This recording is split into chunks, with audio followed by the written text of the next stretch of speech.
whoa, whoa, whoa, whoa, whoa. Get out the way, get out the way, get out the way, yeah. Yeah. Get out the way, get out the way, get out the way, yeah. Yeah. Get out the way, get out the way, get out the way, yeah. Yo, what's up, everybody?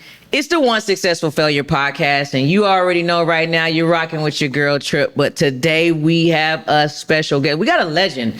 I don't care what y'all know about these new games, is NBA 2K. We're going to be talking to Mr. And One himself today. From the and one to the NBA to regular old dad. And I'm not saying old dad like he old, but listen, we got none other than Mr. Rafer Alston. Mr. Skip to my Lou is in the set today. Clap it up for him. Skip, appreciate you coming on the pod. Thank you for being here. Thanks for having me. And it's funny because I'm always looking, and you're going to have to hear this in the best way possible. I'm always like, man, I got to find celebrities that I got to do interviews with, and I got to find like big time people. But I always forget where I came from, and like my friends, I forget that I'm connected to those big people because I don't see you like that. I was like, that's Skip. That's that's my guy. My friend. But when you came in the spot, we'll keep that spot like on the low. Yeah, way on the low. Wasn't no strip club, but you might find me there. I used to frequent, but I'll keep your business quiet. But when you came in, I said, there's Skip. And man, if anybody knows success, failure, short-term, long-term, injuries, rocking from here to there, high rise to low, it would be Skip. And so I just appreciate you coming on here and telling us your story. Like, what we do is we highlight successes, we highlight stories that people don't know, and there's a lot about you that people don't know. I go through and I do my research, and all we see is from a little bitty dude with a high school basketball jersey to these New York parks. And a lot of people our age, my age, they know and one. But these young folks just was like, oh, that was the guy that used to play for the Rockets. And they don't know how a whole industry, we got that 3-on-3 now, we got that whatever D-League, but they don't know how a whole league was built around you as a young guy. But before we go there, let's see how we got there. Born and raised in New York, right? Yeah, born and raised in Southside Jamaica, Queens. Queens. And, from a young kid, when they introduced the basketball game to me, I just knew that's what I wanted to do. A lot of things came natural to me. I was like around 5-6 years old when they first handed me a basketball, and a lot of things was natural to me. And I fell in love with the game. And growing up in New York City, a place where basketball is king, you're gonna play the game every day, all day, and that was the origin of me. My introduction to basketball is just as a young kid going to the park. But we're older. So these kids now, an introduction is a PS5, right? And they learn to do it like this before they learn to do it like this. An introduction is a camp. An introduction is they're flying all out and going to AAUs. What was an introduction really like for you at 5? We didn't have the TV that you could watch. No, it's what I'm saying. Like, it's the introduction to New York City is everyone's in the park. Everyone's playing, the older kids, the younger teenagers, the grown men, and like I said, kids my age. It's at a time where a lot of kids, 6, 7, 8 years old, we might be in the park by ourselves. And our parents would come back and get us, or we'd just walk down the street with the rest of the and it wasn't a guys problem. in the neighborhood. And it was no problem. Like, some of the older kids, we all walk across the street to the park together. And that was the thing, but the game was right there. It was, we considered our game. The basketball that we considered our game in New York City. But also New York City at that time had so much crime and drugs. Yeah, How absolutely. was this life being able to catch you instead of this life when there was needles and drugs and violence at the park? At that time, when you're young, let's say this. It was like a hidden rule, an unwritten rule. Leave that area and those youngsters and those people alone in the park. People that are playing sports.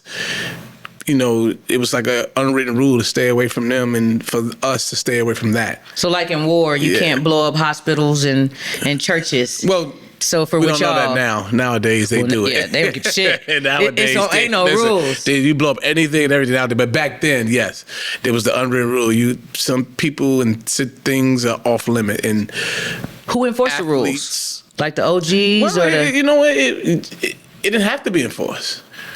It didn't have to be enforced. Well, it was taught and it was told to those people. You doing your thing over there and let them do their thing. Were you only protected because you had potential, or were anyone who said I'm gonna go over to this side of the park protected? A lot of us, it's not about being protected.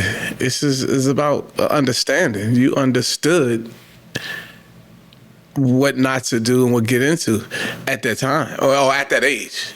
Those people that were into whatever they understood to leave those people alone. Until you crossed over.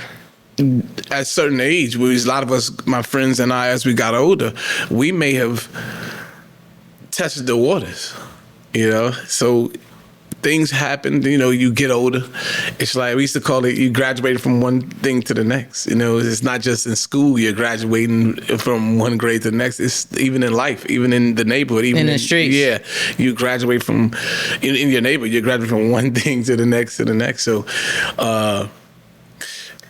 but I know one thing. I've always had basketball. And Who I've introduced it to you? Wanted to basketball. Yeah, that's the biggest question. I don't even remember who. I don't know if it was my dad or they just took me to the park and the people were playing. I can't remember who introduced me to the game, but I thank them. Now, I've said this before to somebody else, and I got slaughtered in the comments. I love it. Me and them goddamn comments. I want to hear it all. But it's so funny because you just said, "Oh, my dad," and you said it so casually. But you're a black man from New York. You're a little bit older. We didn't have dads circulating around. So what was the house like for young Skip? My mom was around. My brother, my sister, was 3 of us siblings. And dad? My dad was around until I want to say 10. In the same house in the or same around? House. Okay, in the same house. Yeah, my dad was in the same house till we were about 11. I was about 11. And then where? And my dad was pretty much, outside of the house. My dad was doing his thing in the streets, and he was caught up in his ways and his lifestyle. But life had to go on, and you find yourself trying to. You become a man. It's almost skipping a step. Okay. You're a young boy trying to be a teenager, but even in your teenage years, because your dad is not there and around all the time, you find yourself skipping your teenager and trying to become a man. Was he still around? Did you see him? I see my dad. I see my dad if I wanted to. There was times where I didn't see him. But when you grow up in those environments, you understand. We were taught to understand things at an early age, and we were taught to respect things at early. Like my dad was abusing drugs a lot. Doesn't mean that my dad doesn't love us. It doesn't mean that dad doesn't, want to change. It's that we understood because it was in our face every day. I grew up in a rough place at the height of the crack and drug epidemic. Right. So I grew up, I seen it all every day as soon as I walk outside. And we were raised and taught that, you always respect your parents, no matter what the circumstance situation is. Just, you respect your loved ones and your family. Yeah, I had drugs in my family, and it was weird because I could talk to the people in my family that did drugs about other people that did drugs, and I could call them dope heads, crack heads, fiends. But the moment you call them, it was absolutely. I wasn't even allowed to look at them like in that way. Absolutely. So that's the same error. And the same thing with us. If my dad, some days, I wouldn't see my dad for a week or 2 or 3. But if he came in the house, it was, "What's up, Dad?" It was straight dad. Yeah, hey, what's up, Fall Dad? back in line. Yeah, it was just respect.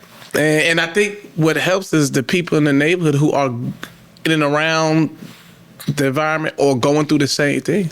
It was instilled in us as kids, man. Because everybody had... And then, we found as you get older, look, we can pick our friends. You can't pick your parents. And you got to understand, you don't understand what they're going through unless you are put in those situations and go through the same thing. So but the one thing we were, I would say privy to is that we understood what the power of addiction was because we're watching people go through it. Yeah. And you, like you said, you have relatives and I have relatives. So you're watching, and you don't know how hard that is to kick. You know what I mean? So I could only imagine what my dad was going through and other people, because I had friends who their mother or father was going through the same thing. And we can only imagine how hard and how tough it was for them to try to, kick those habits when, we know that they really wanted to be the best parent that they can be. But because of that addiction, I truly believe that. I truly believe that. Because, as I get older now and I have kids now, I have things and stuff that I love to do. And I also want to be the best parent I can be. And there's days where I put the things that I love to want to do ahead of being the best parent. But really, and then your conscience hits you and you're like, man, I really want to be the best parent I can be to my kids. And you really want to. So I can only imagine that, remember, we don't know because I'm not a drug addict or drug user. So I don't know exactly the fight within. We're gonna keep that right there. We're gonna hold that spot where you say you're not a drug addict, you're not an addict, because I'm gonna circle back to that and show you something. But let's go back. Mom's there, brothers and sisters? Yeah. All in the house? Yeah, my brother and my sister. So my mom working. My mom was the RN. She was a nurse. So this is where I'm going with this. So you had a good life. No. No. Projects. You could say I lived in and around the projects. I just didn't live in the projects. See, because that's what we think from where I'm from. I lived the project lifestyle. You did? Yeah, absolutely. How is that? If mom was taking care and you didn't really have to struggle when I said that you struggle. You did? No. Just mom kept a job. Someone had to keep a roof over our head, food on the table, and clothes on our back. But it doesn't mean that we weren't struggling. That's hard to do in that city when rent is so high and bills are so high, and one parent has to fend for three kids. Growing kids. That's tough to do, and you're in a city where our want supersedes our needs.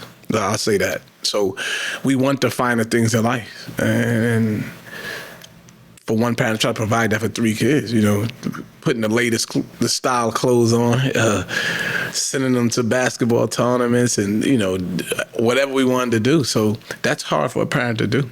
So how did you go from single mom taken care of to, I'm assuming around the ages of 11, 12, 13, that's when you started getting your height, like young boys do. They get their spurts.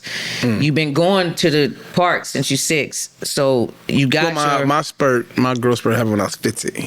15? Yeah, I was. You got to memorize. Skinny and tiny. I looked malnourished so I was like 5'5", 5'6", 5'7", all the way until I was like 14-ish, 15-ish. And that's when you hit. Mm-hmm. So 14, 15, did you end up being the biggest dude? They thought you were going to be huge? Like tall wise? No, they knew I would grow tall, but I wasn't going to be the tallest. 6'1", 6'2". That's considered tall. I mean, then for average height people, but for basketball, that's not tall. Yeah, then it was kind of tall. Now you're still a little guy. You're like, oh yeah, a very little guy. But even in the basketball ranks, they would call us small guards. At 6'1", 6'2", we call small guards.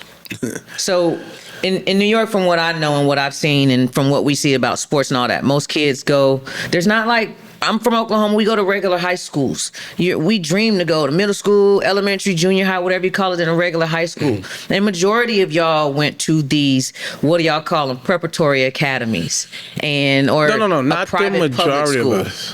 No. In New York City, most of the majority of us are going to public school. Really? Yeah. All we hear is about the preparatory kids. Because y'all hear about the Catholic school and y'all think those are prep schools. Right. Those are just Catholic schools. Don't get it. And they're not even your creme de la creme Catholic schools. Okay. They're not even a creme de la creme Catholic schools. They're Catholic schools. Yes, they have a different standard, Okay. educational standard to get in, and you have to maintain and to get out to graduate, rather than your public school. But it's nothing to be like. How you guys looking at it? No, don't look at it in that light. They from the outside in, they make it look like, they're gonna make it sound. Y'all are competing for scholarships at an early age. Not at all. They make it like some of these kids get to stay in these private schools till 18, 19, and some of my colleagues that went to those schools, nothing to slight them, but some of them probably shouldn't have been in those schools. But they were there. Yeah. And that's how they got And they seen. couldn't afford the tuition. So what was school like for you? We had the programs like the two of our major AAU programs. Those guys that owned the program, they would foot the bill for those kids. For those kids to get in so there. that's how, and it was a beautiful thing for them, because I would have, if I could do it all again, I would have went to a Catholic school and let those guys foot the bill. No shit. But one of you guys want to foot the bill for me right now? Holla at me, meet me in the comments. I'll tell you where to send it. Those schools, some of those schools was in the heart of the hood. Your Catholic schools, some of those are not in the greatest, you want to say, suburban areas.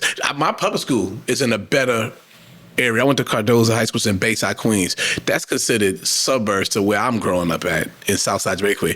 My public school's in a better area than some of those Catholic schools. Isn't that a distance? Didn't you have to take a distance to school? Yeah, I used to take 2 buses, sometimes a train and a bus to school. And there was no other school closer? Yeah. But, I didn't want to go to the neighborhood school with all my friends in the neighborhood because I assumed and thought that I was going to get into a lot and wouldn't do the right thing in school. But lo and behold, I ended up going way out to the suburban neighborhoods and end up not doing the right thing in school too. So, what does that mean? No, it was missing school, missing class, skipping class. Were you the class clown? No. Never wanted to be the class. But see, I asked that because right now in the interview, you're calm, you're cool, you're Mr. Alston. But I know you as this guy that's loud, that's got all the jokes. No. So me, I've always had what's the statement of very upbeat. Okay. I've always been that person. Okay. I've always walked in the room and tried to enlighten the room and smile and laugh, even as a young kid, but never the clown of the class. When we think of class clown, we think of that guy that's a fool, acting a fool in the class. He's getting in trouble at some point today. A lot of times they're hiding their potential, though. They don't want you to see that they're smart because they just want to be known as the athlete. Right. But nah, I'm not the class clown. But I am the guy that wouldn't mind trying to enlighten the room. Mr. Charisma. Try to get everybody to smile and laugh. And that's really what it's about. It's 2 things that we take for granted. And I've learned that at a young age. So we take smiling and laughing for granted. And because there's so much to be down about, there's so much negativity going on in and around us. And from any aspect of life, right now, there's so much food that we shouldn't consume. So can you imagine on that note alone? And people we like to eat, and coming from the place we got a lot of junk food. We got it all. Right. To just imagine, there's a lot of foods that we shouldn't eat. So we could be upset about that. Right? We could be upset about a lot of things. So laughing and smiling, we take for granted. And that's always been your thing. I always want to come in and just say, look, man, don't ever underestimate going a day without laughing and smiling. So if school, when you went out to the suburbs and it didn't keep you, and I'm assuming, this is just my assumption, because where I'm from, when we think of suburbs, there was white girls out there. I went to a predominantly white school. So that didn't keep you. What kept your attention at school then? No. I would go to school every day. That was still today. I'm older now. It amazes me that I went to school every day on time. On time. That's how crazy I was. It's crazy. I would like to laugh too, because my mom used to laugh. My mother used to laugh too. That too. Like, how the hell? What you getting up early? You getting your clothes ready, eating bread, and going to school like you going to every class. It was just while we was in there. See, New York is different than Oklahoma. Like, we might skip this class in school. So you was there. Yeah, and I'm in school. So I might go to my first 3 or 4 periods. And then the 5th or 6th period, I might just hang out somewhere in the school, go to the lunchroom, just go to someone else. I might go to your lunch period. You got a different line. We might be playing spades and cards and stuff in there, just having a good time. And we're talking about high school. When in high school, when I should have been in math class or something like that. So were you doing this because you knew from 6-year-old at the park, early age, did you know, man, I ain't got to focus on this school shit. I'm going. No, I knew I had to focus on school. I only messed up in school when I got to high school. I only screwed, like, hanging with just hang with different people. You know, you always got, you get to high school, there's so many kids in the school in New York. There's so many kids in these schools that you find different cliques and crowds to hang out with. And I've hung out with the crowd that was the skipping class crowd. But you had to get to practice. But I knew all along that was not the right thing to do. I should be in class. And because I wanted to play, that enabled me not to play because I wasn't keeping up with my grades and things like that. So that ultimately was my demise as far as high school basketball. And that's the crazy part. So, and it's funny, you say your demise. And this is what we talk about, like failure's not. And a lot of people, you hear about the Michael Jordans getting cut. But that was just from making the team. You don't hear about the Skips who has the whole league based around them, but you didn't even make it through high school basketball. Right. I played like a year and a half of high school basketball. And then what? But so in New York, even though I'm not playing in the high school during the season, we still have tournaments and things outside.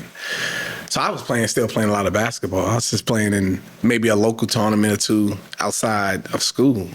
But this was the 90s. Yeah. We didn't have the D League. We didn't have the where. No, but I'm in high school, so those things aren't even on my mind. Right. So but could you skip if you were at that time in the 90s? Could you go straight to the league already? I mean, my point with that is it wasn't the way it started with.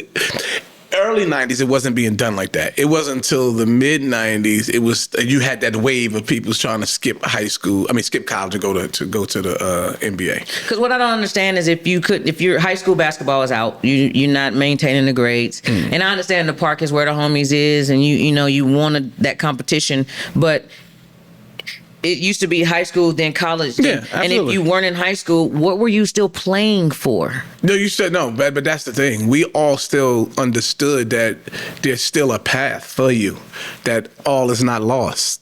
You just, okay, I squandered high school. I still could go to college. I still could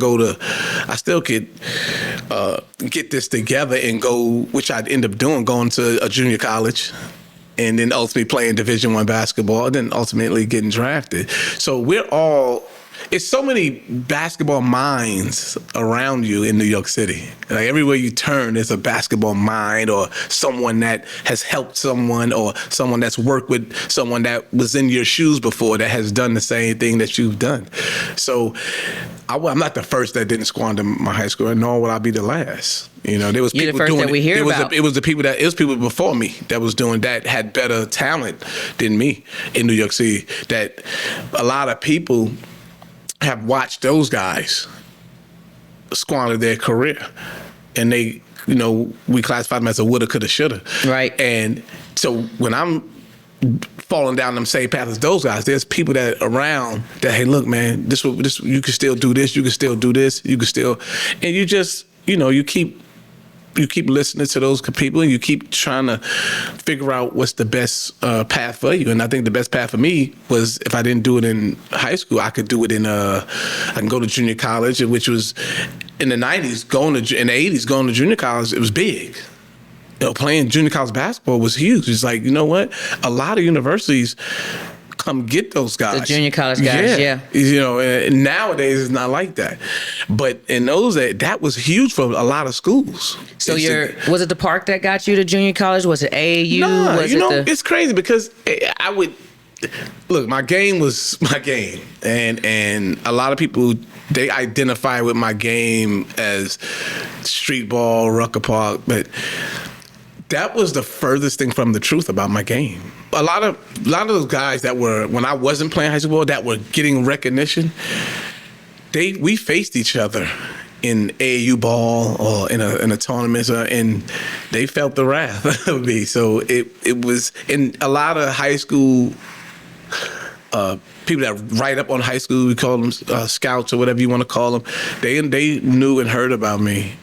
Did you consider that squandering that first missing of high school, that first rite of passage? Did you consider that maybe your first athletic failure, or was it not a failure at all? You just thought Not I took a athletic different failure. path. I just feel it as a personal failure.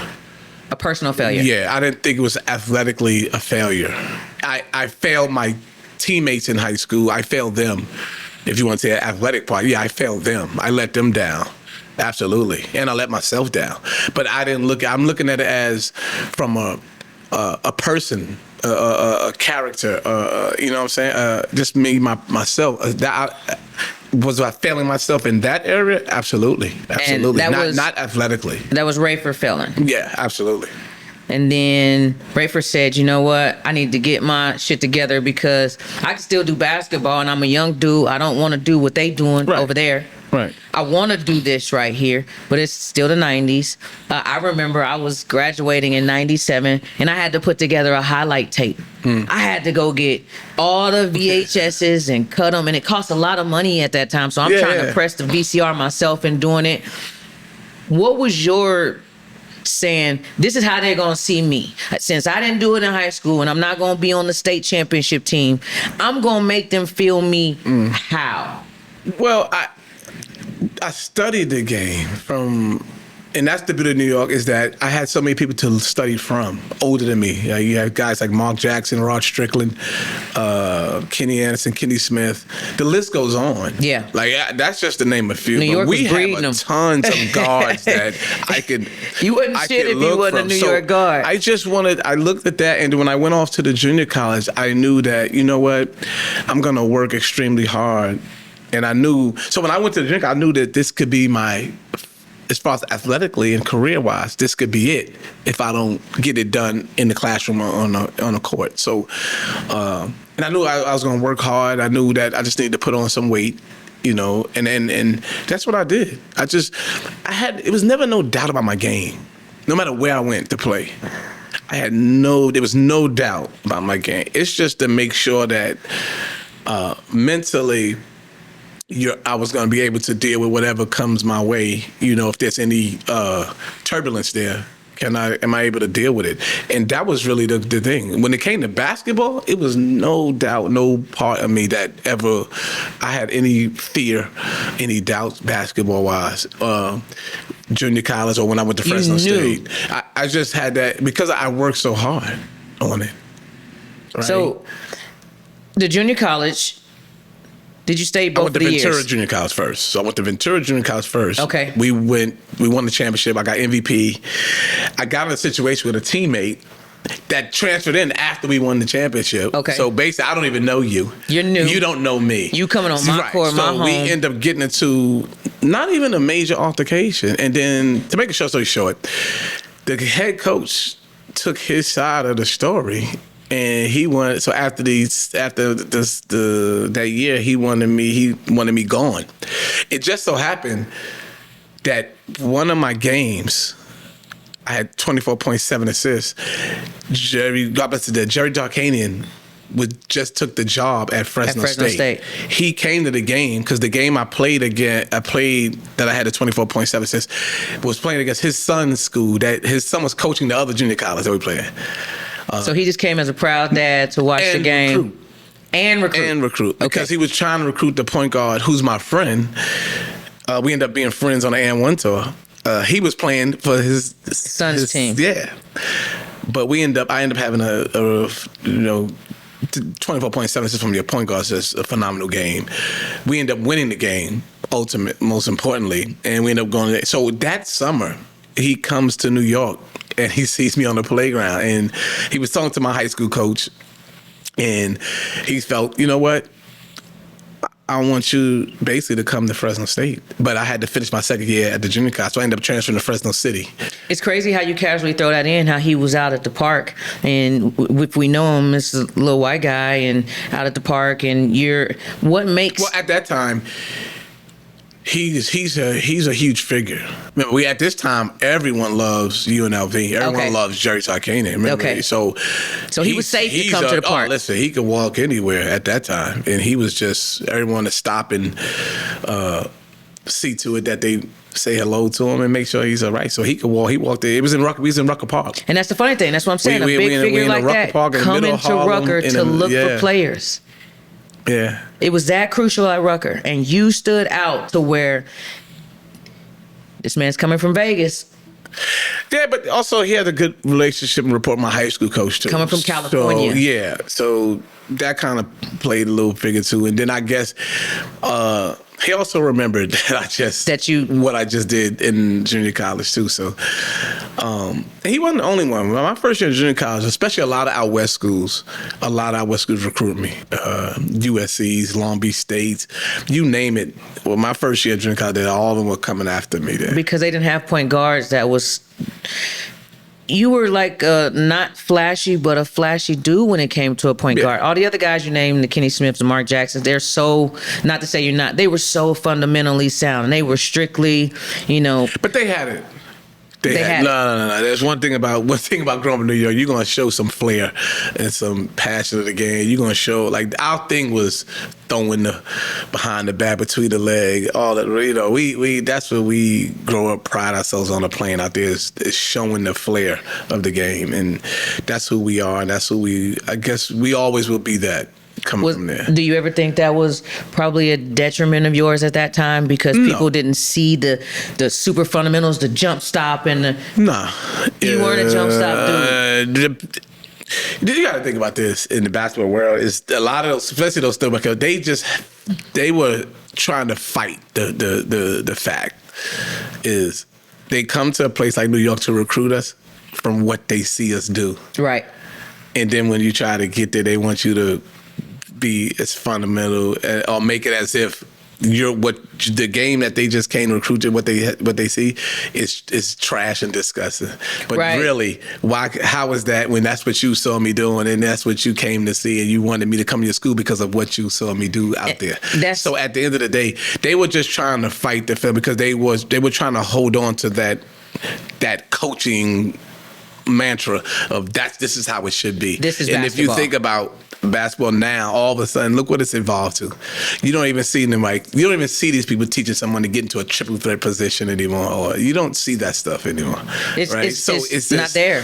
But even still, I didn't waver. I didn't flinch when people used to think of my game it's that way. It didn't bother me at all. So you go from the park to high school basketball where it's fundamental, but you didn't stay because you was fundamentally doing something else. But I had the fundamentals. But you had the fundamentals. Like, that's the part that, especially when I got to the pros, they're like, wait a minute. People, like, even coaches in the NBA that I've had, they try to fight the fact. But if all they gotta do is go look at my assist turnover ratio, all I gotta do is look at the film of the game is I play the game, whatever style of game you want me to play. And you want to get up and down. You're the basketball chameleon. You want me to play fundamental. I have one of the best assist turnover ratios for a point guard. So if you went from structure to JUCO where there's structure, but they let you start to run a little bit and be yourself, and then you get to college. How do you go from park structure, technically back to the park with and one? Well, no, and one. They got footage from me playing in the playgrounds in New York City, mainly Rucker. Right. They thought it would be wise for their brand to roll out this tape. And my high school coach, along with the people in Rucker Park, they were all in cahoots with unbeknownst to me, to roll out this tape and make money off of all the footage of me. And they thought, they came about. Then the following year, after they brought out the first and one tape, which is really predominantly me playing basketball. It's all you. Right? Then they came about with rolling out a tour. And they got most of the guys from New York City that played in the same playgrounds as me, against me, and then picked up a few guys along the way as they kept touring in the summer to roll out this. It came to fruition about this and one mixtape tour, and that's what you got the chance to see summer in, summer out for like 10 years. Right. And it was a beautiful thing. You know what? Who said, Skip, man, we're going to do this for you? I didn't get mad about it until I was done playing basketball. That doesn't make sense. It didn't. It doesn't at the time. Now it is. What am I? A guy that's trying to find his niche and find his way. I went to junior college. I had to go to to, I played Division I my junior year. I left after my junior year.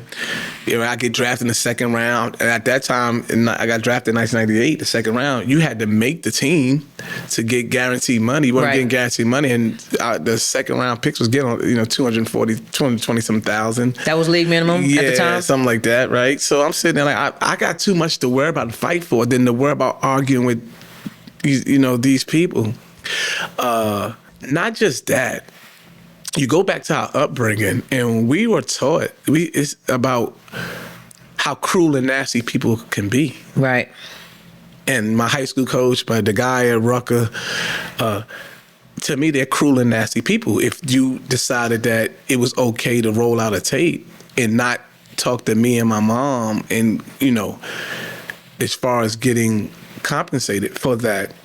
Because that was all you. Right. And especially for my high school coach, which neighborhood I come up from. So my struggle, So if you, of all people, should have said, hey, listen, this is what they're trying to do. So at the end of the day, but again, you're in the business. That's the life that's part of the basketball world at that time. People using people and people making money off people's backs like that. So, but at that time, again, by the time the first tape roll, my eyes are set on the bigger prize, and that's to get to the NBA. That's to stay in the NBA and play as many years. And I think, you all have a belief in the higher being. I think the Lord wanted it to go that way for me, is that I end up playing through all that. I ended up playing 11 years in the NBA. So I think it was a different path. Now, what if I stopped and tried to fight these guys back and forth, going to courts and put my energy into trying to get what I feel I'm owed from them? What would have become of Rafer Alston's NBA career or whatever?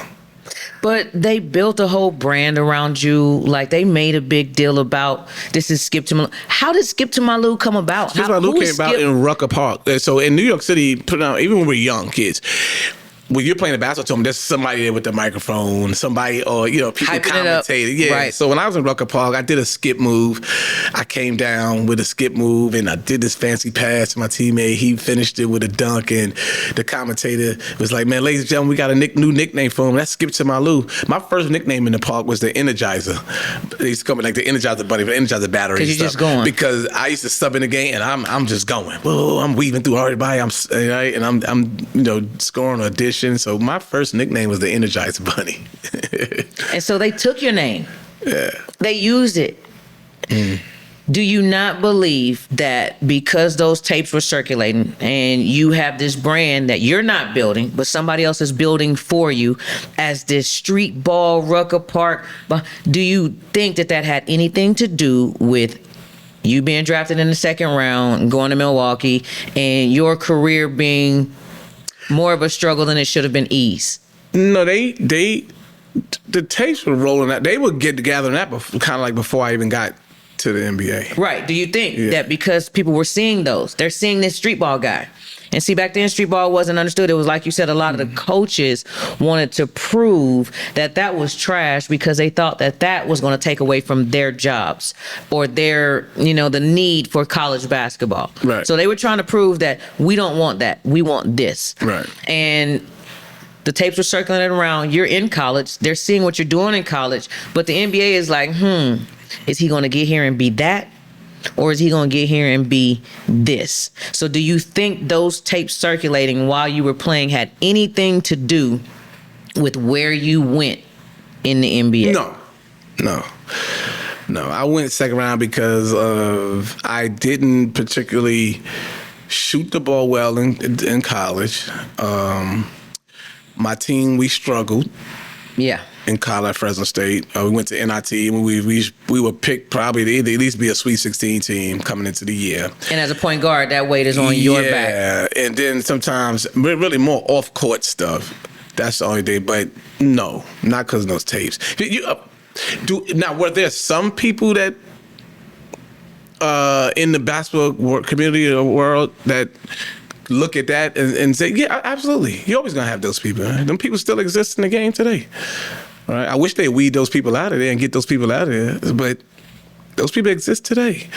But again, it didn't stop me from believing and knowing that I belong there. And like I said, you don't play 11 years on accident in the NBA. It just doesn't work like that. You believe that you were supposed to initially go to the Milwaukee Bucks? I believe I was supposed to be in the NBA. I knew I should be, because my game said so.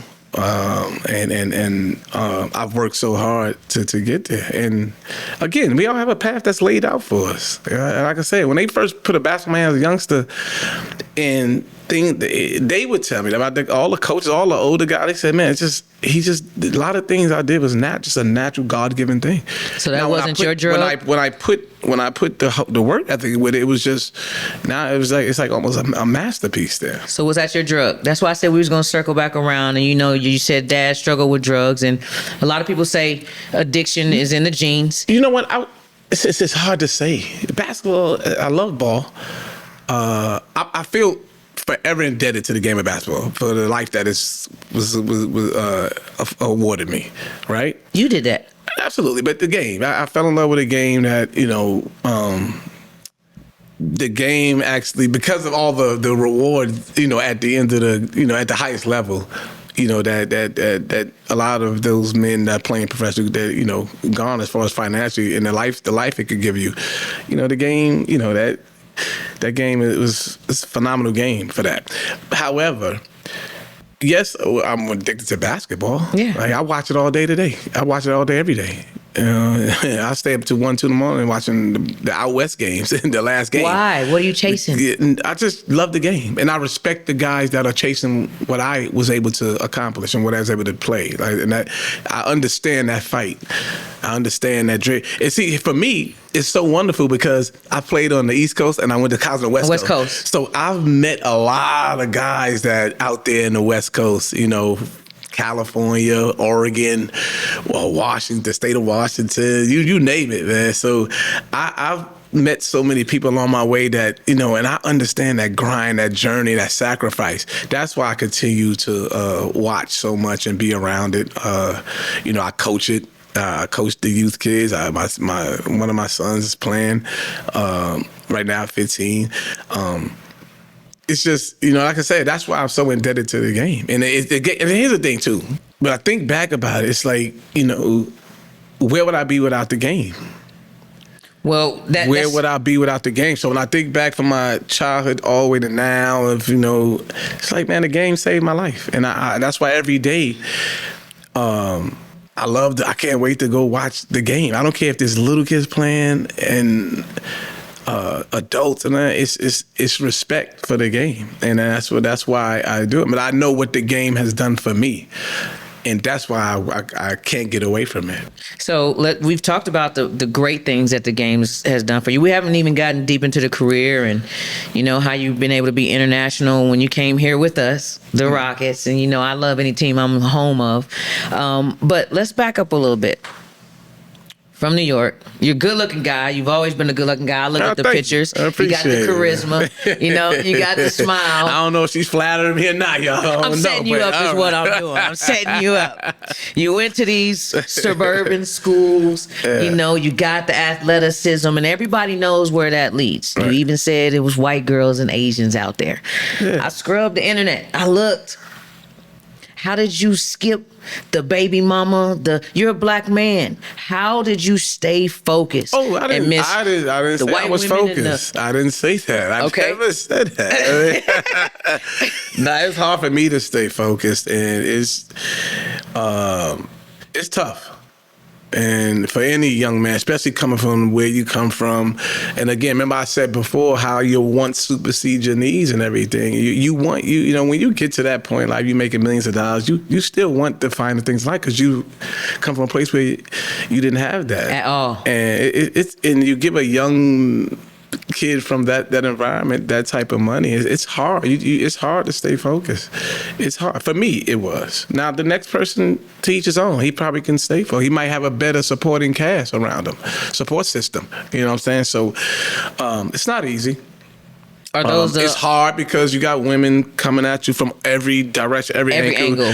No matter what city we went to as athletes, it wasn't hanging out with a female. No, it was not hard. That was easy.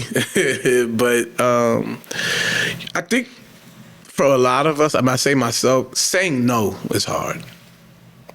Saying no was hard. Why? I guess I never wanted to be around people that, I wanted everyone to be happy. There's that. And if it meant me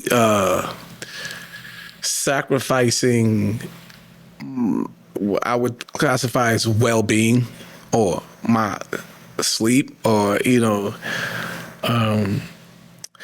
then so be it. But as long as that person, everyone was having a good time, enjoying themselves, I was excited and happy, no matter what. I think you see me in that way too. It's like you don't know if I'm doing bad or not. When you see me on a day-to-day basis, I come in through the door. It's like, man, Ray smiling, Skip smiling. Look at he.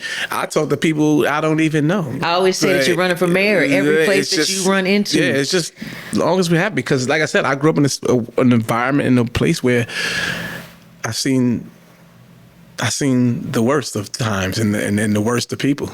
Well, if you're trying to please people, say you just self-proclaimed yourself as a people pleaser, and Absolutely. that was some of the detriment to Absolutely. the things you did. How did you not give in to one of these young ladies the same way you've been trained on the court? Whether you want to believe it or not, there's people that are trained. I've given into women. That's not. I didn't say. But how were you able to not give into them to, like, okay, not to name anything, but like what Zion's going through right now? The boy's struggling. Like, he's got these women that's coming out of different areas and saying the baby this and the baby that, and he can financially take care of it, but it's affecting his game and his career path. And I know back then the internet wasn't as huge. And I think that's probably why. Okay. That's probably why. Okay. And different. I was dealing with women at different time. Like, no, the internet wasn't heavy like that. It wasn't like that. And the need for stardom and the need for the limelight, or the need for a woman to be, I guess, the need for them to be noticed by the world, that wasn't the situation back then. In this day and age, you have more women that, especially with those ages, the Zion Williams ages, remember, they're young. They're in a lifestyle, or they crave the limelight, and these women have taken the Malcolm X approach with it, by any means necessary. Did you just put a revolutionary? But it's just that line. Yeah. I by no means equate them to Malcolm X. But I'm saying that mantra, that line right there from Malcolm X, that's what these women and these young women, they're going by. They're trying to get the start by any means. If you look at a lot of them, they don't even have a talent. There's most of them that are stars now. There's no talent there. So they're in a day and age where you don't have to have a talent to be a star, right? Everyone wants to be rich. They want a lot of money. With no work. My scary thing about these situations, the Zions and all these basketball players, that the scary part about it is they're quick to have a baby by these athletes. I question, do you really love the child? Not at all. So that's the scary part about it, because I saw something the other day, I don't even know this lady, that she's had a baby by one athlete, now she's having a baby by another athlete, right? Then she's gonna probably end up, so what are you doing with the kids? You're gonna go drop them off with your mom, and so you can run to the next NBA All-Star Weekend, a Super Bowl, to what? To have another, like, it's so, in the grand scheme of things, the biggest loser is the kids. There's no winner in this situation. The court is going to award them all kind of money, right? Because that's what they do, right? That's the laws in these courtrooms when it comes to child support. Now, that's the law in these, right?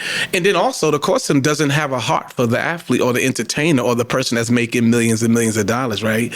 They don't have a heart for those people, right? Because no kid needs $13,000 a month. 20,000. No, you and I grew up on less money a month than that. I don't even know how much a month it cost, but I know it was nowhere near costing my mother $13,000 to raise me. Child support was $350 for two kids. It wasn't even that type. So at the end of the day, there's a loser. Everyone loses. But the biggest loser in it all is that kid, because that kid's gonna want to know why you two don't love me, why y'all don't care about me, like what, right? What did I do? Yeah, I know. And then you have kids that ask when they get older. Remember, these kids are a little smarter, as time has evolved. They're gonna ask, when we would have got smacked in our face to ask this question. You know what the question's gonna be? Was I an accident? These women, they're not gonna tell that kid the truth. It wasn't an accident. It was planned. No, technically it was an accidental plan. That's how I look at it. It was an accidental plan. That's what it was. I'm going to plan this accident. Yeah. So, would you have survived your career, your 11 years, in Milwaukee, it would have been different because it's cold there. But in Houston, they thicker than a snicker here. Yeah. We got the clubs, we got the strip clubs. Our women are hip. If you would have came, it wasn't that long ago, but we're in 2024. You were in the early 2000s here. Yeah, I was in 2005 to 2009 was my playing days here. Yeah. If 2005, no Instagram, no any of that. Let's back that up to there. And you said you wanted everybody to be happy. Would it have been a detriment? Would your career have made it 11 years? Yeah, my career would have made 11 years. But there would have been scandals. Yeah, absolutely. Now, would I have the mental fortitude to survive 11 years with the scandals that were going to be? I'm not sure. That's the part. I don't know.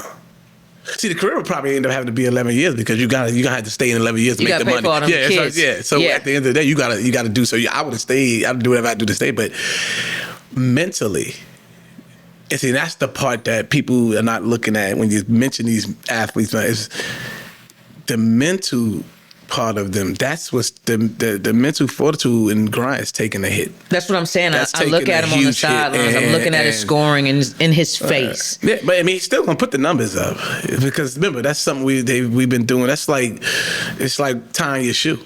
Like you've been playing this game of basketball for so long that it's like second nature to you. It's like, man, it's just part of me. So these young men going out there to be able to do what they do, then it's not gonna. Can they sustain that level? And then off the floor, or how are they off the floor now and having to deal with all that? What was the favorite part or time or team or area in that 11 years for you? I've had quite a few. 2003, 2004 season in Miami, Dwayne Wade's rookie year. Then a great friend of mine, a great person, a great guy from my neighborhood, Lamar Odom, I had the opportunity to play with.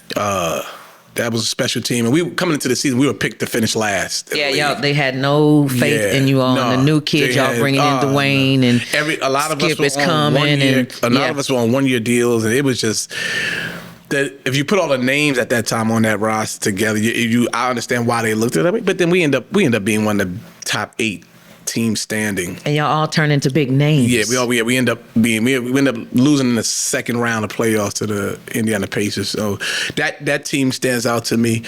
My team here, my whole time here was pretty strong. But the year that we won 22 in a row was a special team, special group of guys, and again, talking about our mental toughness to win those games. When we started that streak, we were in the bottom of the league because we were dealing with injuries. We couldn't find our footing, our rhythm out there. And then we had to win. And every last bit of those 22 wins was so important because it propelled us from almost last place to first place. First place, yeah. And as soon as we finally lost that one game, we went from first to like third or fourth. Like that's how tough that division was. So that was special to me. And then of course my year in Orlando, going to the NBA Finals. That those guys, when I got there, these guys welcomed me with open arms, and they just, those some good veteran guys with a young Dwight Howard. That was special, and that city was wonderful because when you think about Orlando, you think about the Disney, the theme parks, and golf, and you don't think about nothing else. You know, you're thinking young kids and older kids, older men, and everything's happy. Retired adults. But then when I got to Orlando and I got a chance to see that city, that's a phenomenal city and place. So I had some excuses, and then even though my time in Orlando didn't go as planned. I mean, not Orlando, excuse me. My time in Toronto, I love that city and that country. That's a beautiful place, Toronto. I loved it. I loved living there. Which team would you have liked to stay just a little bit longer? Maybe just because you don't feel like they got a chance to really experience Rafer or Skip. Or who were you in the Two NBA? teams. Who are you in the NBA? I was both. I was like Clark Kent and Superman. Like, you know how people say they Clark Kent and then Superman. I was Rafer and Skip. So who's who? I showed both. Rafer Superman or is Skip Superman? Yeah, Rafer would be Superman. Really? Yeah. Skip is just Skip. Rafer would be Superman. I would say Orlando. I wish they would have, because they traded me right after, they traded a few of us right after the championship run. After we made that run to the finals, they traded us. But I would have loved for them to get to, me to get to know them in the city a little more and them to get to know me. That would have been to be able to prove that what you just did wasn't just by chance. Right. Well, the coach knew that. So then why they trade you? That's them. That's part of the business. That's the office. That's part of the front office, and I wasn't a front office guy. That's the other side of NBA. A lot of people don't understand. You could be the coach's guy, or you could be the general manager's guy. I wasn't the general manager's guy. You were the coach's guy. I was the coach's guy. Were you the teammates guy? Yeah. No, that has nothing to do with the teammates. No, I'm just asking. That has that team. Listen, are you a good teammate? Absolutely. One thing about me, I don't bother teammates unless you cross that line. You disrespect me, then all bets are off. Even with coaches, you disrespect me, all bets are off. And that's because that's where I was raised, and that's where I come from. I come from that environment. I'm always hold on to that. Is that I don't think you have a right to be disappointed or upset with me, and vice versa. But none of us has the right to be disrespectful or cruel to each other. And because I'm raised in an environment where I've seen disrespect lead to death, and I've seen disrespect lead to others thinking it's okay to disrespect if you don't nip that in the bud. So one thing about me with teammates and coaches is once they cross that line with me, I don't know what my response is going to be, but it's not going to be a good one because that's one line that we can't play around with. That could be a problem. That could be a cancer for an entire team, for an entire season. Absolutely. Your family and their family. And in that business, disrespect is tolerated all across the board. You know, in the NBA, they promote the star player could disrespect your superstar. They could get away with and do whatever, and you're supposed, and then the coach or the GM, or they can be disrespectful, but and you're supposed to sit there and grin and bear it, or as old school. Our grandmothers and grandfathers would say, they want you to get bent. Yeah. So that's just the way it is. But I'm not. I've always, when my first day in that league, I let that be known off the rip. And I don't care if it's a 7-foot guy. It's gonna. If you disrespect me, it could go how far it needs to go to, or where it needs to go. It's weird because you've been smiling the whole time and you skipped the whole time. Yeah. But just now, but also too, when I asked that question, you should see how your demeanor changed. Oh yeah, you got serious. That's one thing I'm serious. I'm very serious about that. And I just don't think and you've known me for some time now. Yeah. You can't even put on one finger, forget one hand, that you ever see me disrespect somebody. Never. And I've never seen anybody disrespect you because you come in as the people's champ, the mayor of the. I've had instances in that league where they try to fight that and try to act like they don't understand why I react to certain things, right? You don't give them a reason. But I knew, we come from different parts of the country, right? We're all raised different. But I don't think under any circumstance during your upbringing that you don't understand about disrespect. You have to. And respect. You have to. So I don't care what your race, culture, creed, spirituality, I don't care. We're all taught that that's not tolerated. That's not tolerated. It's weird you say culture, creed, and all this. Well, fast forward, you got here in Houston, the Rockets, and We watched some of the Rafers, we watched the Moochies, we watched a couple of point guards come through with that team, and we had a young guy, Yao. You know, the language barrier, the international barriers. How in the world did you and Yao have such a chemistry that you were like the piece that was missing that could do what he needed to do? Is it because of your suburbs in New York with the white girls and the Asians? Is it because you went over to Fresno State, over towards Tech Valley? How were you able to just blend? They love you now in China. Like, Yeah. you speak Rafer Alston over there. I don't know how to speak it in Mandarin and none of that shit, but they know how to say Rafer. Why did the Asian community and how did you just form that bond? What was it about you two? I think because I never hesitated to go over to him and have a conversation with him at his locker. You know, you'd be surprised in that league, especially the time I was in the league. You'd be surprised how many of us teammates just walk by each other in the locker room every day. And man, we're around each other 7 months out the year. We're around each other more than we are with our own family. But you'd be surprised. There's a lot of teammates I never went out to dinner, had a conversation with. But with Yao, man, I just, some days, I'll just talk to him by his locker and, you know, ask him how you doing and realize that he will have a conversation with you. He doesn't want to be the superstar of the team that, you know, can't, you know, move around as he should or talk to people like he would love to. You know, he wanted that. And I think one of the greatest things is I would always stand by his locker when all the cameras are doing an interview with him after a game. I just stand by him and I'll mess with him. And me being an upbeat guy, and sometimes I would interject. I would say, "Hey, and let him know your point guard made sure I got you the ball." You know, but just being funny, not being sarcastic, not wanting anything. I just wanted him to smile and understand that you could trust me out there to do right and do the right thing on the court. And then I got a chance to learn some things about Yao. You know, Yao loved Popeyes. So that's the funny part. People was like, he loved Popeyes, man. He loved Popeyes rather, man. And he really wanted to be one of the guys, but because he was such a huge figure, you know, like going on the road, he couldn't go places because everyone would, you know, come up to him and want an autograph, want a picture, and he couldn't be the person with him. So I tried to make him feel at ease at all times. You know, sometimes I went to his room and on the road and just to check on, hey, yeah, you need anything, man? So, and then I had a chance to go to China and visit him.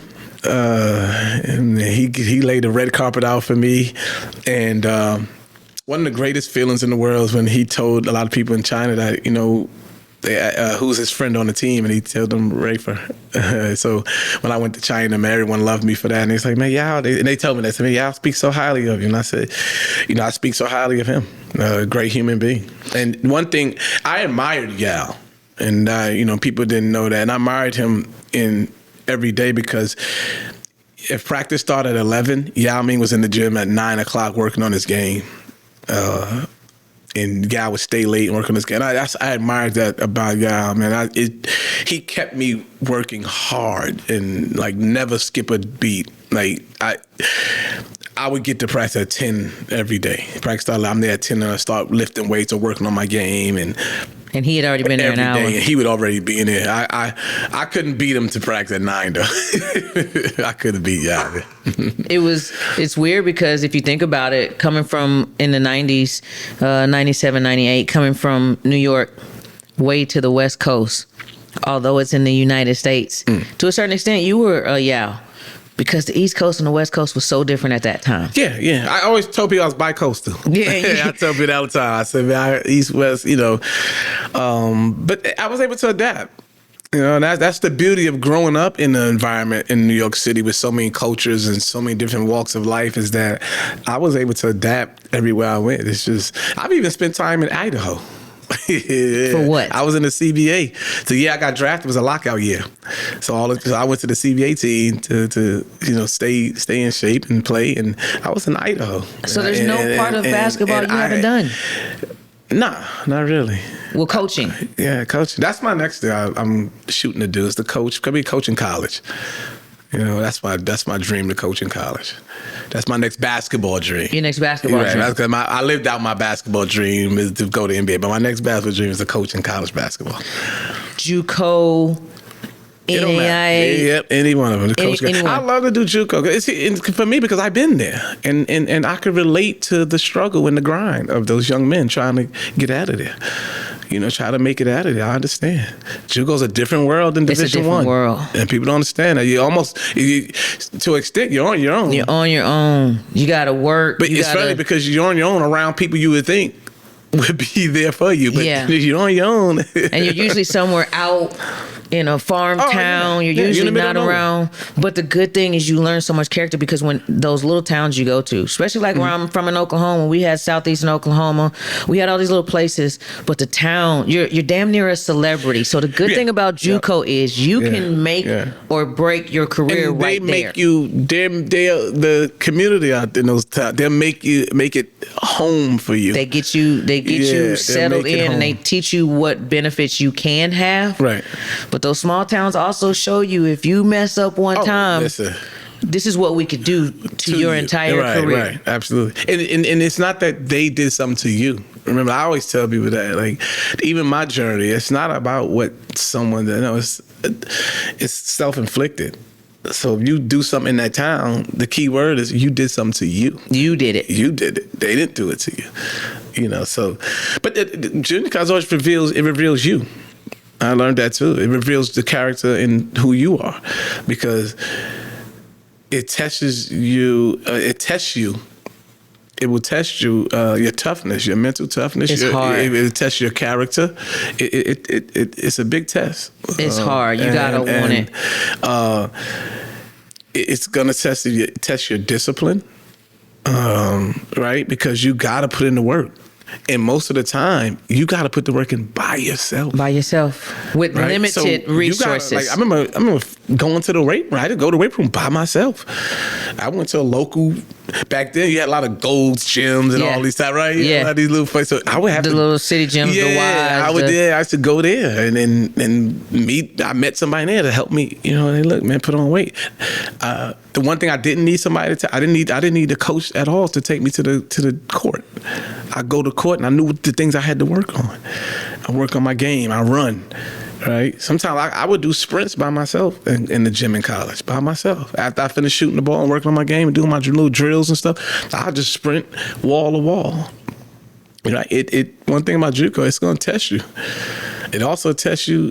You're eating because you don't have the type of money you have, so you got to be very careful. As just saying, hey, I'm gonna eat McDonald's and every time. But hey, listen, I know that's what you could afford, but you got to find something to do. JUCO has created a lot of master manipulators. Oh, listen, I've learned a lot too. Listen, that's where a lot of baby mamas or your quote unquote college sweetheart is formed. Mm-hmm. And the funny thing about how that, about this, and not to throw people under the bus is you also together by default. Right. It's like, I need you really to help me get through this. So it's some relationships that they weren't even listen. She gonna help me study. For the female. Yeah. Because her heart could be wrapped up into this young man. But the guy's like, look, I'm just here. A year or two. I need you to help me out. Like, I remember being in college and a female friend might have a car and she might have a washer and dryer at her house. I wash my clothes. But that's the JUCO life. You had to learn to drop them dimes the same way as you on had the court. to do what you had to do to survive. And it was unfortunate to the other person. It's not fair to them. So when did you switch? It's funny. I watched all through the career. If the baby mamas and the scandals was there, we couldn't really find them. You showed through an 11-year career that a gentleman can be in there and be a gentleman. A gentleman can be in there and play the sport, get the money, enjoy the life, but doesn't have to exploit the life. So what I never said I didn't. I exploited the lifestyle. You did? Yeah. I abused it. Really? Yeah, so you're not a drug person? I've seen you around alcohol and stuff. You have a drink or two and you're good. I have a drink, yes. So what was there to exploit? I grew up being out all night. So even as a young kid in the neighborhood in Queens and all, I was like, sometimes I'm outside all night. Even at 14, 15 years old, I might come in the house at like 3, 4 in the morning. So you was just out. So when I got to the NBA, it was just natural. That was the natural thing for me to do. So yeah, I abused it and I don't know if they want to call me a womanizer or anything like that, but Skip. Yeah, I don't know if they call me that, but I've been outside. Is that what they say now, the youngsters? I was outside. So, and that's crazy because I would see you. So when you first got here, and Houston was on fire. No, when I first, as soon as I first got traded here, I went out. Back to back. I could tell you all the places. Let's not name them because they're not paying us, and it was some shit might resurface from both of our days. But you were outside. Yeah, I was absolutely. out. You was the man of the people, but there weren't. I didn't see lines of women behind you. I didn't see. So with me, it was one thing. If I was, let's say the female in the city where we have a relationship, they're cool. She can hang out with me and her friends. So if you saw me out, you saw a group of girls. There's not only a group of girls that's trying to get with me. It's just I might be dating or messing with one of them, and her friends is around. My friends are around. So it's just a cool. I think me was just we're gonna have a good time with the people that we're around. That we're with, and that's what it was with me. That's that pleasing again. That's what it was. Like your friends. Like if you was hanging out, hey Nick, bring your friends. Okay, my friend, and that's it. We're gonna cut it right there, and we're gonna have a great time. Like none of your friends are gonna be frowning. And again, back to it, my biggest thing was they could never say we was disrespectful to the young women and everything. They could never say my friends. And if one of my friends were at the time, I got wind of it. We gonna nip that in the bud right there. So you exploited it, but you cared about what people thought about your representation, your respect level. A lot of these guys now don't. Key. That's it. That's always been the thing with me. Is that it doesn't matter if I'm courting you or not, I'm gonna respect you, right? It doesn't matter if I'm dating you or not. We're gonna have a respectful night. And once I decided I was gonna go out a night out of town, I'm gonna have a good time, and the people that's gonna be around me, whether I know you or not, we're gonna have a good time. You just sound like somebody's old daddy when you just said, "I'm gonna court you." Are these the things that you say now as a daddy? Nowadays. Absolutely. Because and it's crazy because it's like me and music now. I'm always listening to R&B because as I got older, I'm shy away from the rap. It's not that I don't approve it. I love it, and I love the artists that put the music out. But for me, it's just you get older, and you kind of calm down things. Even with your language, I don't want to be around a lot of slang speaking people. Right? So I try to use different words. You'll never hear me use the N-word. You're not going to hear me use that. Did you ever? Yeah, growing up. From New York? Growing up, that was, because you think it's cool to do. Everyone's saying it, right? And we use it not in the negative form. We use it, but however, the word is negative, period. So there's really no positive way to use it, even though some people that's the big friction nowadays. It's like, well, they use it, but they didn't mean it. No. It's a negative word. You can't make it a positive. No matter what you do. You cannot make it a positive. So, but we all think that way. Oh, I didn't use it, I didn't say it in that way. But no, I don't. Even growing up, I used it in very minimal. Very minimal. I try not to use it. This day and age, I don't use it at all. And because you got to be mindful because you got kids around too. So a lot of things, they pick up on. I remember a lot of things is learned behavior. We saw Skip the playground guy. We saw the 11-year career. But what we don't get to see a lot and what a lot of us don't know and who is Skip the husband? Who is Skip the husband and the father? I struggle with it. Really? I think it plagues me every day. Like I say, I told you, your conscience gets at you. My conscience eats at me on those two things every day. It's my two oldest kids. I feel like I still owe them the world. Is because my basketball career, I wasn't there for them, and now they're grown. Right. So my younger kids is that I struggle being the best dad I can be. And I think one of the real reasons too, again, like I just said, things are learned behavior. I didn't grow up in that environment. I grew up in an environment where you had to be tough, you had to be strong, and no matter what. And I remember I tell you don't know what it's like until you're in that situation. Now here I am as a older man. Now I'm in a situation where I have to take care of my kids and everything. And take care of them doesn't always mean financially. That goes without saying. But sometimes showing them love and support in so many ways and being there, right? And not letting them down and not, telling them I'm going to be there, and then all of a sudden something comes out and I'm not there. Well, the kids, they don't understand you not coming there. They don't understand your reasons why. I still don't understand some reasons. All they understand is you said you were going to come and you're not there. So I struggle with that daily. So, but the good thing about these is that, one, you don't give up, and two, you see it all the way through, right? You just see it all the way through the tough times and the good times, the bad times, the tough times. So that's the greatest thing about it. Even though I fight with myself about trying to be the best husband and dad I could be, and I know I'm not, I still hang on I still stay in the fight. What is your biggest, you said, you squandered grades. It was a personal failure.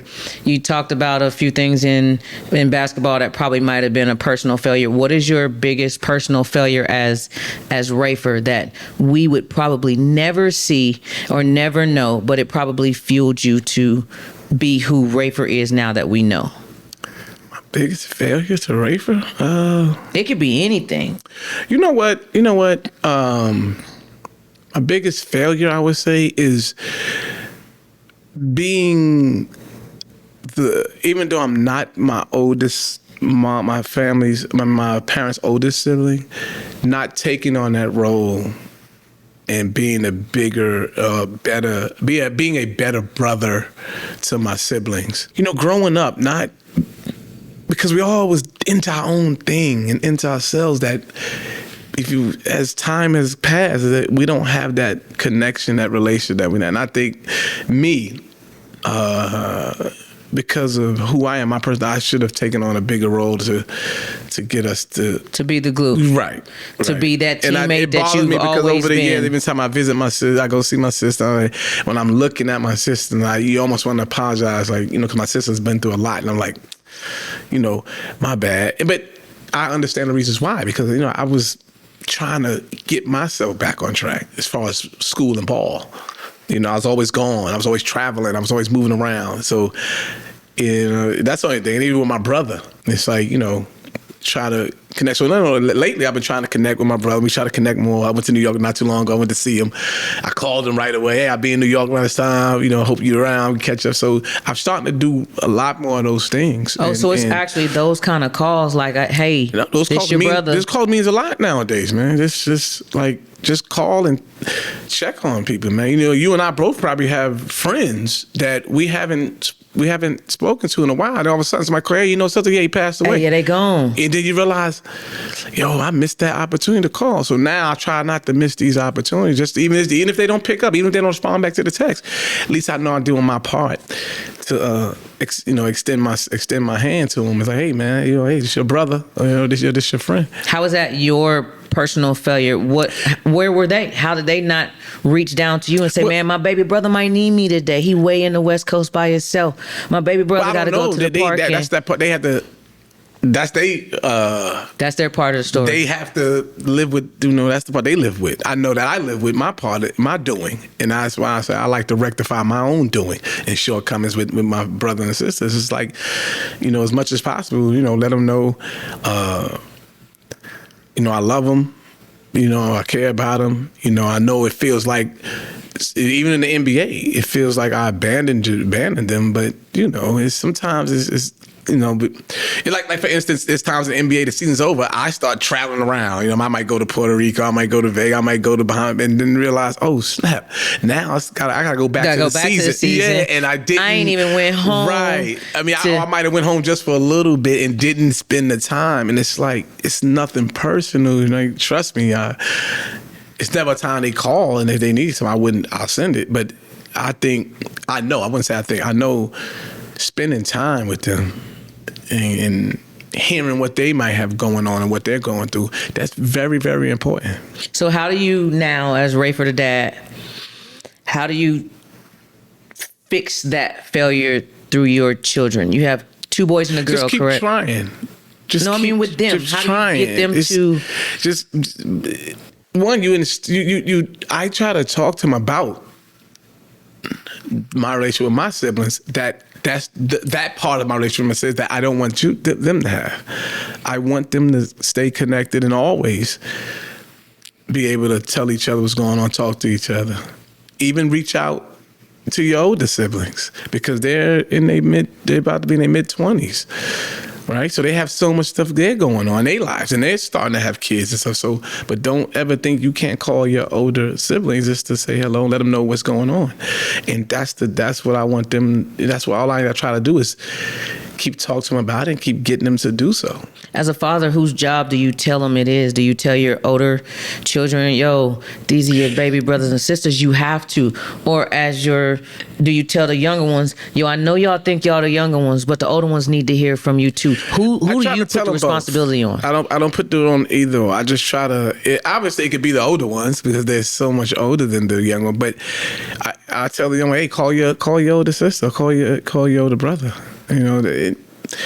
Hey, we in the day and age, they got cell phones. They don't have to go ask somebody for a quarter to put in the payphone. You ain't got to worry about free minutes after 7 o'clock. You can FaceTime, video call. They got too many ways to communicate, right? And that's my thing with them. Y'all have a million ways to communicate. We had one. So there's no excuses. You're right, and that's my biggest thing. And the only excuse they should have is the distance because my 2 oldest kids are in California.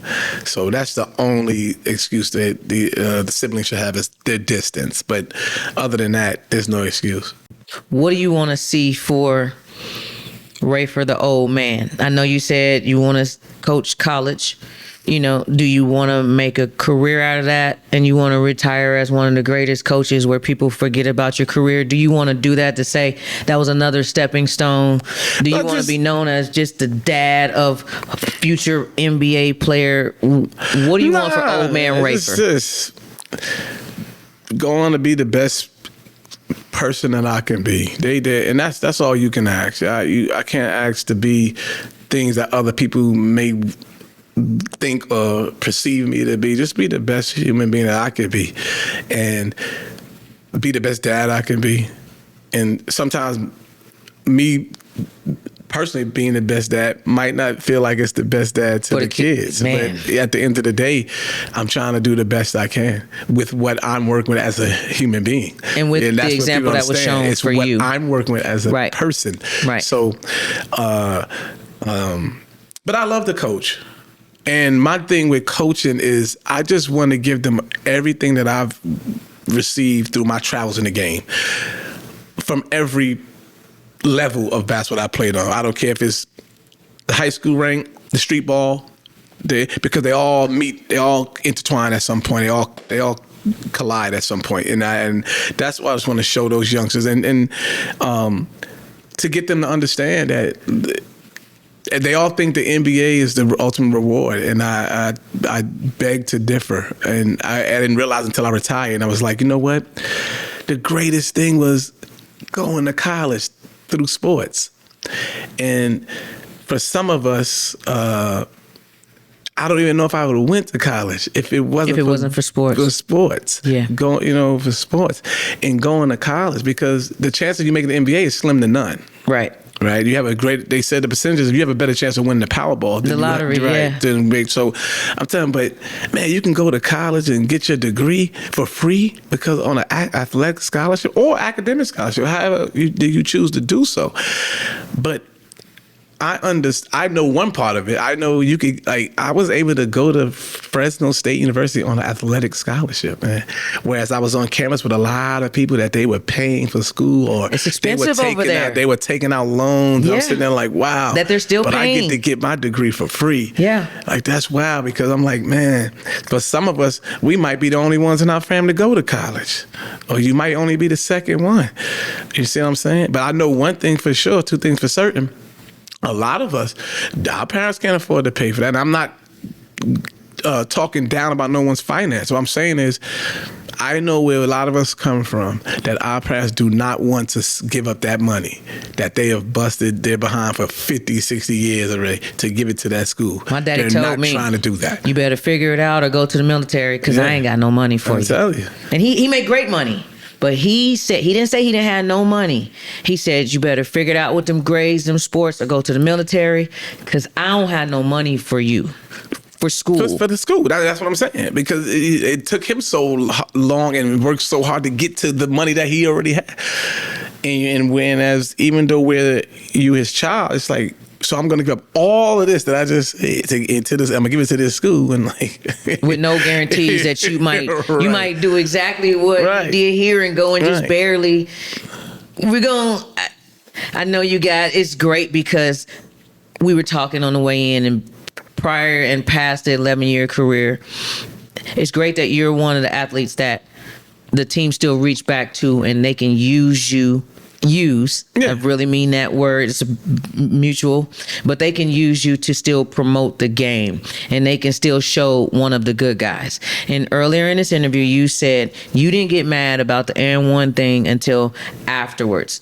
Here's my question that's going to pretty much take us out of here. Instead of getting mad, how did you not, when you got older, how did you not see that as such an humbling thing that these people not only wanted to use little old Skip to make this big platform, but is it in some way humbling that so many people were able to make millions and millions of dollars off of your talent? I don't know. It's hard to say, because it's hard to say if it's humbling or whatever, but because these people knew me and I wasn't hard to reach. It's different if you were in Oklahoma and I'm in New York, but I've got my hands on some footage of you playing ball, and now I'm just gonna roll out a tape of Nikki playing some ball, make money off it. When these people could find me, they know me, and two of them knew my mom. That's where the disconnect is. The greatest part about it is they helped me inspire so many people, not only in the United States, but abroad. Everywhere. And that's one thing I can say. I'm thankful and grateful for that part, for them doing that part. Now, whether they cared about that happening or not, which I don't think they cared about me being an inspiration to so many people, but I don't think they cared about that part, right? That they cared about money. But I will take the high road and say, man, I truly appreciate you. And till this day, through those tapes, those and one days, so many people come up to me, even to this day, say, I'm the reason they play basketball today. And while I was playing and I was being considered one of, if not the greatest street ball player in New York City, or I was being considered one of the best street ball players in the world, while you're trying to figure out your place on earth and life and how to, you're still trying to, your travels through life. I had no idea the impact I was having on people at those ages, because I was young myself. Black, I was a teenager. White, right? So Mexican. After the days the summertime, I would leave Rucker Park. I'm just trying to go be a 16, 17, 15, 16, 17-year-old teenager. I'm trying to go hang out with my homeboys, and it's summertime. We trying to chase girls. Yeah, we trying to figure out how we gonna make $1. In New York, the biggest thing was rolling dice, or you was hustling or whatever. But just being a teenager, it wasn't until I retired I realized, wow, man, I impacted grown-ups. I had an impact on grown-ups at a young age, and youngsters, people my age and younger than me. And so if I do commend them for the tapes and everything, I do commend them on that note, that they help me be an inspiration to so many people, not just in our country, but in other different countries as well. We're going to wrap it up, but I normally don't do a little mess. I don't get into the press, but I'm going to get into this. You just labeled yourself as one of the greatest street ball basketball players. They. It's fine if you want to label yourself. Don't shoot yourself I'll short. let them people tell I'll label you as one of the greatest street ball basketball players because you introduced me to a whole thing I didn't know. I'm country from Oklahoma. I knew basketball, college basketball, NBA. That's all I knew. And you knew football. And I knew football. Yeah, of course, we know. Actually, you knew football first. We knew football first. In Oklahoma, football's That's first. what we and love. Baseball might be second out there. I think basketball could be Basketball's third. probably third. It could be third. Could be fourth, actually. Golf or they some be having shit. That, what's the rodeo thing and stuff out there? We got all that. Yeah, I think basketball could be fifth. Nah, go See, ahead. you Go can just. I know y'all see it. You see how he's trying to do us? Oklahoma, we still riding. No city or no city. Y'all know I'm always Oklahoma's representing. pretty cool. But before you ask, you from Oklahoma City or where you from? I'm from Oklahoma City. We only claim okay. Oklahoma City. Okay. There's no such thing as Tulsa to You're not us. from Tulsa. I'm gonna look in the, no. You're not from Tulsa, Lawton, whatever. I'm not from Lawton. You gotta be in the military or jail or something. Don't see, disrespect goes a long way right here, and he's starting to cross that line. That's what I was saying. I had the chance to. Shout out to Tulsa. They beat us when I was in college. They was in our division. Man, shout Tulsa out was to Shay nothing. Seals. Shout out to Shay Seals and those guys. Okay, we'll give Shay. I know That's it. Shay Seals huge in Oklahoma. Is he from Tulsa or Oklahoma City? Tulsa. Oh, okay. But we love all the same. Now, when we get publicity off of it, you're from the city. You're from Oklahoma. We make it one. You know, it's like y'all with the different boroughs, but when it's something big, it's New York. Yeah, it's New absolutely, York. absolutely. But in New York, we fight each other. Yeah, will. Yeah. And this is where I'm going with the fighting. We just saw it. You know, we saw it. You were on a great podcast that's out. We saw you with Cameron. Come on, man. Who's the greatest? We heard Sebastian, and you just labeled yourself as the greatest street ball. No. Do you fall I in? didn't label myself. You spread the rumor that the other people say. They consider me one of the greatest street ball. Do you not like that tag? Can you be one of the greatest? Tag. As long as it's a good tag, I mean, listen, because you gotta understand, everybody. This is the crazy thing about basketball. The majority, if not 90% of your star players or superstar players, they learn their game on the playground of whatever city they lived in. That's right. LeBron James ain't learned how to play when he got to the NBA. No, he got dropped off, and it was do whatever you got to do to get in that game. I'm pretty sure in Akron they took him to the park and dropped him off, or the local gym or the local bouncer, and like you played your game. You get in that game. In those gyms, you're playing a playground style of ball, and you're playing 30-year-olds, 40-year-olds, up and down basketball. That's it. You're showing your skill set. That's right. Right? So if you label me one of the greatest players, you're saying I'm one of the better basketball players in all of basketball because all these people have learned their games there. In New York City, Julius Erving, Dr. J played on the Rucker Park playground. That's right. So you're saying I'm up there with Julius Erving? You're better. Connie Hawkins, World Be Free. These are names, if you look up, these are considered one of the greatest basketball players. Earl the Pearl Monroe. Earl the Pearl. Got a whole move. I can go on about the list of people who played playground ball, and they're saying that I'm considered one of them. Now, in New York City, no, I'm not the greatest basketball NBA or point guard in New York City. We have had point guards since Bob Cousy coming out of New York City. Little white man. Went to high school not too far from my neighborhood, who over the years, that high school has turned out to be something other than what Bob Cousy was going when he went there. Right. It probably was a blue collar neighborhood. Now it is. Now this, when I went to the high school, and when the high school was, I would say my people, we have terrorized that place. Hey, I'll just call it what it is. Let's all do right? it like we that. terrorized that place. All right. But Bob Cousy played there. Right? My thing about Sebastian, it was like, did you forget about Nate Tiny Archibald? Nate Tiny Archibald till this day. I was in New York City one summer and I walked in this park to watch these young girls play. Right? And Nate Tiny Archibald was sitting there, and you think I walked past him? Definitely I not. stopped and I gave this man a hug. Arguably the greatest basketball point guard to come out of New York City. Led the league in scoring and assists and won an NBA in a season. Find another New York City person that did that. Everybody that came after Nate Tiny Archibald, they were trying to be Nate Tiny Archibald. Yeah. God bless his soul. If he was still alive, Pearl Washington would tell you. Pearl's left-handed. Parents right-handed, sorry. But he did everything with his left hand. He left-handed. probably was trying to be like Nate Tiny Archibald.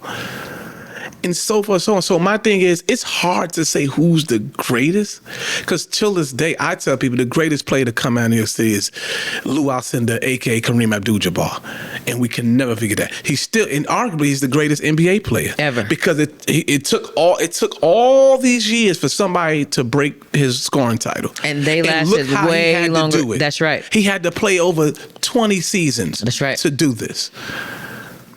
That's right. With way better things, way better Under resources. Different circumstances. Different circumstances. Not only is Kareem Abdul-Jabbar the greatest player to come out of New York City, he's probably one of the greatest, if not the greatest human being to come out of New York City. Probably the smartest person to come out of New York City. They won't give him his credit for that. Another guy who went from one coast to the other, you can consider him one of the smartest person or greatest person to come out of UCLA history. That's right. If you want to really get down about it. He was good on both academics, athletics. Listen, all around. There's no player in today's game or society that will stand up for our rights and speak on a lot of the politics that's going on in our country and in sports than Kareem Abdul-Jabbar. These players don't speak on it. First of all, they're not smart enough to speak on it. If it's not on the ground, they don't know it. A lot of people always question why LeBrons and all these people don't speak on it. They're not smart enough to speak on it. Yeah. So to me, they're doing the right thing. Don't speak on something you really can't articulate and you can't speak and you don't know nothing about. Don't do it. But there's not one thing that this man ever. So to me, and I'll throw it on a limb. I'll go out on a limb. The greatest person to come out of New York City is Kareem Abdul-Jabbar. The greatest basketball player and the greatest human being is Kareem Abdul-Jabbar. Well, see, y'all are going to hear from his mouth that the greatest player, the greatest human being to come out of New York City structured basketball is Kareem Abdul-Jabbar. But I'm going with the rumors, and I'm going to say today on the set of the One Successful Failure podcast, we had the greatest street ball, the greatest person to represent the change in the game, to bring the mix, to bring the blend. And I'm not even from New York, but I'm going to say Skip to my Lou, Rafer Alston is one of the greatest to ever do it. And a lot of people don't give him his flowers. And he's got that impeccable smile. He's a man of the people. And I hope that you get to that coaching that you want. Matter of fact, forget the coaching. I hope that you get to be that great dad. I hope that the struggle from the great husband, because we're all about success and failure, and you got to fail sometimes to be able to be better. And hopefully you've had some struggles in the marriage to where it make you better. You're struggling every day as a dad that's going to make you better. And I hope that's the next conversation that we have. Who's one of the greatest dads that came out of Rockets, Milwaukee, New York? Oh, shit, Skip. He did that, and he changed the face of basketball and won basketball, street basketball. Rucker Park. We all know Rucker. Everybody leaned back. We saw the programs. We saw the summer leagues. But we had on the set today of the One Successful Failure podcast, one of the best to ever do it. Listen, y'all know what to do, man. Reach us in these goddamn comments. We're so glad to have Skip here. If there's something that you want to know about this man, you heard about him from 13, 14, 15, going to the park by himself. Daddy wasn't there. He's been the structure of a man. And he know anything you want to know, meet us in those comments, man. And we're going to be there with you. It's the One Successful Failure podcast. This is your host. I'm your girl, Trip. We got Rafer Alston. Meet us in them goddamn comments. We're going to be there. I promise.